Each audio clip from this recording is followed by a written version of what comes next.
Vecais klausies, tu vari palīdzēt man ar rastešanas lietām? Piedod, jo es pats nesaprotu, laikam nebūs. Tā neko.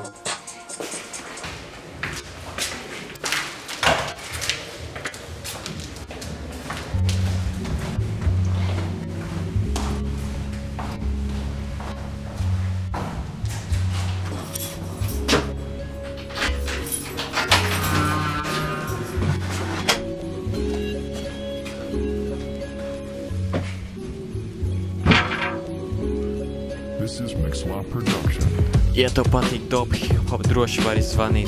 Neviens raukoja telpās, ne tu līdz manī. Mans skills ir acīm redzams, to nav grūti manīt. Es rakstu ne jau tāpēc, ka man nebūtu ko darīt.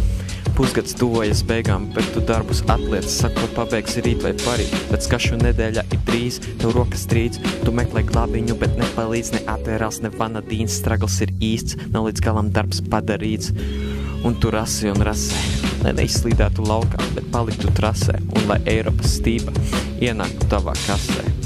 Cilindra kompleksais rasējums, ko tādu redzi pirmo reizi, vēl pat makets nav iesāks, bet tu jau sapņo, kā to beidz. Dažne dažādi sarežģīti darbi un skices, par to iedomājoties, tu domā vienkārši bizķēts. Nevaru izsekot līdz tik daudz mācību vielas, laikam pametīšu skolu un sākšu dzīvi uz ielas. Noteikti priekš manis ir kas vieglāks, rasēju kā zadriks sēžu 4 sienās, gaidot, kad vieglākā dzīve pienāks, bet tā tas ir visiem, tu neesi īpašs, naļiks nenāk viegli, citi caurām naktīm raujas, lai tiktu pie tās stīpas.